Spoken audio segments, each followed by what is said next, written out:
हमारी साहित्य की गतिविधियां यहाँ पर चल रही हैं। कला, संगीत, लोकगीत और बहुत सारे विद्वान यहाँ पर आ रहे हैं। लेकिन किस तरह से आप देखते हैं, क्योंकि आप स्वास्थ्य के क्षेत्र में काफी काम कर रहे हैं, शिक्षा के क्षेत्र में काफी काम कर रहे हैं, आपका ग्रुप बहुत काम कर रहा है, एक उद्योग जगत को आप साहित्य के साथ किस तरह से देखते हैं और दोनों का संबंध आपकी दृष्टि में संजय जी कैसा है?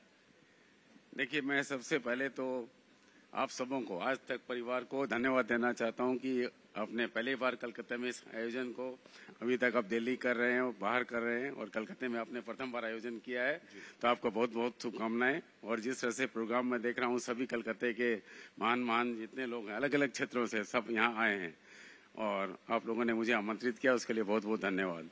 आपका जो सवाल है कि समाज और व्यापार, उसका क्या सरोकार है, अगर मैं उसको एक बड़े ऑन ए मैक्रो लेवल बात करें तो मैं कई बार ये कहता हूं कि commerce and creativity go together.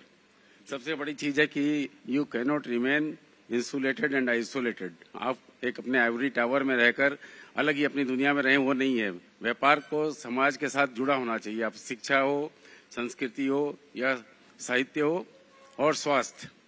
मैं शिक्षा से अगर शुरू करूं तो हम लोग जहां से निकले थे, हमारे जो नेटिव प्लेस बोलते हैं, जन्मभूमि राजस्थान जी। तो राजस्थान में जहां हमारे बाबूजी जिस पेड़ के नीचे पढ़ते थे, आज वहां हम लोगों ने 3-4 स्कूल बनवा लिए। जयपुर के अंदर में काफी बड़ा स्कूल है जिसमें 3000 बच्चे पढ़ रहे हैं।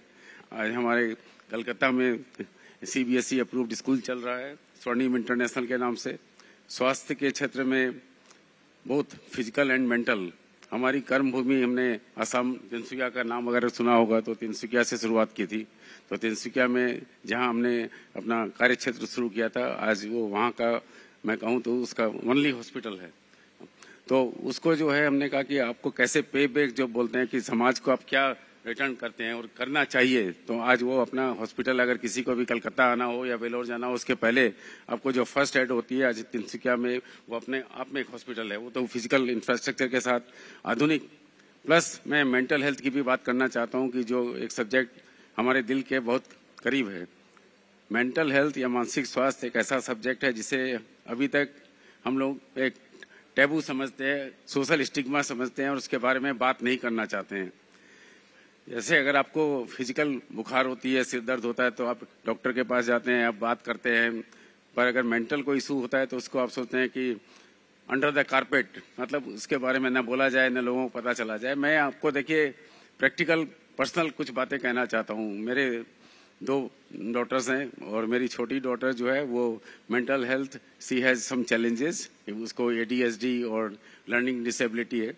तो एक लंबी कहानी है, पर उस कहानी का अंत में सारांश यही है कि जैसे पेरेंट्स, पर पर्टिकुलरली मदर जो कि अपनी डॉटर के साथ ज्यादा समय बिताएगी, हम लोग तो फिर भी अपने कार्य क्षेत्र में चले जाते हैं, तो उसको काफी पहले तो एक्सेप्ट करने में, उसको समझने में काफी समय लगा, क्योंकि न तो समाज में पता था, न स्कूलों में पता था कि क्या होता है। लोग ये बोलते थे बच्चा नटखट है, पढ़ नहीं रहा है। उसको अब अगर आप देखोगे तो आपको पता नहीं चलेगा कि उसको कोई चैलेंज है, क्योंकि फिजिकली फिट है, स्विमिंग करती है, बैडमिंटन खेलती है। कैसे संजय जी? बाद में जब इसको डायग्नोसिस हुआ कि नहीं, she has some challenge and we have to accept it, then the mother went into deep depression and that was really something very very severe. But मैं जो आपको कहना चाहता हूं कि आपको लाइफ का हमेशा पॉजिटिव एटीट्यूड देखना है कि आज उस हमारी बिटिया के कारण मेरी वाइफ ने एक चैलेंज लिया कि हमको सोसाइटी को कैसे हेल्प करना चाहिए, और अब उसने 3 इंस्टीट्यूट यहाँ खोले हैं जो कलकत्ते में सभी लोगों को, मेरे ख्याल से यहाँ जितने दर्शक हैं वो तो सब जानते ही हैं।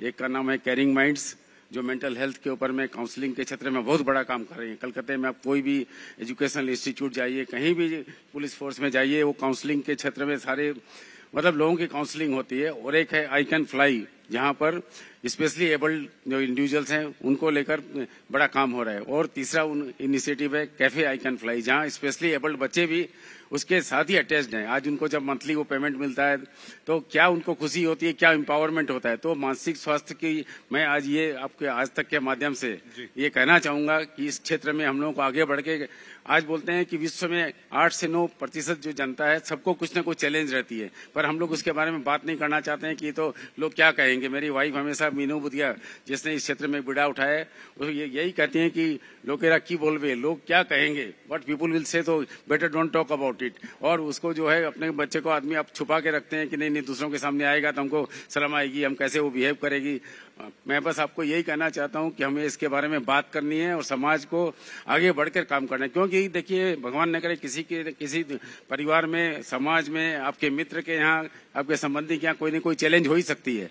हम लोग उसको डिसेबिलिटी नहीं बोलते, स्पेशल एबिलिटी बोलते हैं। आज मेरी डॉटर जो है, हम तो भगवान को धन्यवाद देते हैं कि भगवान ने हमें गिफ्ट दी जिसके कारण हम कुछ अच्छा कर पाए। बड़ी बिटिया तो शादी होकर चली जाएगी, पर छोटी वाली तो गॉड की गिफ्ट है, वो हमारे साथ रहेगी। तो how we take life, that is very very important. और मेरी वाइफ ने जस्ट अपनी अभी इसी जर्नी को समराइज करके एक मेमोयर का भी लॉन्च किया है, लास्ट अभी 2 हफ्ते ही हुए हैं, death of a caterpillar. Death of a caterpillar, that is the giving birth to a butterfly, कि आप अपने कुकून से निकलकर कैसे बाहर आकर दोनों दुनिया के सामने कैसे उसको पॉजिटिव साइड को दिखा सकते हो। तो मैं आज आप लोगों के माध्यम से ये दिखाना चाहता हूँ कि डेथ ऑफ ए कैटरपिलर जो है, मैं यहाँ पर इसकी कॉमर्शियल मार्केटिंग नहीं कर रहा हूँ, पर मैं ये कहना चाहता हूँ कि इस किताब को जो भी कोई पढ़ना चाहता है उसे आपको इसमें है क्या संजय? इसमें इसकी समरी यही है कि एज ए मदर आपकी जर्नी कैसे होती है। देखिए, उस टाइम में न तो बच्चों को अवेयरनेस थी, न टीचर्स को अवेयरनेस थी। क्या ऐसा होता है सर कि एक माँ की जिंदगी फिर पूरे समय बच्चे के इर्द गिर्द ही हो जाती है? देखिए, माँ को तो बच्चे के साथ रहना ही पड़ता है, और जब पर्टिकुलरली अगर आपकी गर्ल चाइल्ड है तो आपकी जिम्मेवारी और भी बढ़ जाती है उसको आपको छोड़ के कैसे बाहर जाएंगे, क्या करेंगे। और पहले स्कूल्स में हमने 4 स्कूल बदली किए। मैं खुद 3 स्कूल में ट्रस्ट में हूँ, मैं गवर्निंग बॉडी में हूँ, पर मेरी अपनी बच्ची की स्कूल एडमिशन के लिए मुझे कहाँ नहीं जाना पड़ा, क्योंकि स्पेशल स्कूल नहीं है, इंक्लूसिव स्कूल्स नहीं थे। तो ये 25 साल 30 साल पहले की बात बता रही हूँ। हमें भी सोसाइटी में एक्सेप्ट करने में टाइम लगा। कई बार मैं बाहर जाता था, मेरा नेचर भी है, मैं जैसे समाज की बात करता हूँ, मैं जाता हूँ, रोज इनविटेशन आता है तो I want to go and meet people, लोग बुलाते हैं प्यार से। पर मेरी वाइफ वो घर पे बच्चे को देख रही थी, लोग पूछते थे क्या हुआ मीनू नहीं आई, मैं हमेशा कोई ना कोई बहाना बना देता था, तबियत खराब नहीं है, बाहर गई है, ट्रैवल कर रही है, क्योंकि हम लोगों को उस टाइम समझ में नहीं आ रहा था कि हम क्या बोलें। पर 1-2 साल के बाद, जैसा मैंने कहा कि ये बहुत बड़ा परिवर्तन आया, एंड C2 के चैलेंज की now let us talk about it and फिर आप विश्वास नहीं करेंगे कि आज कैरिंग माइंड्स में कई बार हम देखते हैं इतने बड़े बड़े, आप चाहे ऑफिसर्स बोलिए, हमारे मित्र बोलिए, वो आते हैं, पर एक लास्ट बात बोलूंगा, वो आते हैं फिर भी चुपचाप कोने में रिसेप्शन में बैठते हैं, बताते नहीं है क्या मार रहे हैं। अगर बताते तो आप उनको अलग से हम ऊपर बैठा देते, डिफरेंट तरीके से अलग से पर्सनलाइज ट्रीटमेंट भी हो जाता। पर अभी भी वो चीज बैठी है समाज के अंदर, कि चुपचाप आएंगे। एक बार तो मीनू ने उनको कहा, अरे आप मेरे को बता तो देते कम से कम कि आप आ रहे हैं यहाँ पर। बोले नहीं, मैं तो एक साथ में फ्रेंड आया था, उसके साथ आ गए। अभी भी वो स्टिग्मा है कि आप बात नहीं करना चाहते हैं। तो मैं आज तक के माध्यम से आपका बहुत बहुत धन्यवाद है कि आपने मुझे ये प्लेटफॉर्म दिया, कि इससे मैं ये कह सकता हूं कि समाज को बहुत बड़ी जरूरत है कि आप मानसिक स्वास्थ्य के बारे में बात करें। और एक लास्ट लाइन वो कहती है कि get the help when it is needed. जितना आप इसको डिले करेंगे उतनी ही देरी होती है। अगर आपको अर्ली इंटरवेंशन हो सकता है तो दुनिया बहुत आगे निकल गई है। समाज के अंदर में काफी सुविधाएं हो रही हैं, इंक्लूसिव स्कूल्स बन गए हैं, स्पेशल एजुकेशन हो रही हैं। हम लोगों को छुप के नहीं रहना, सामने आना है।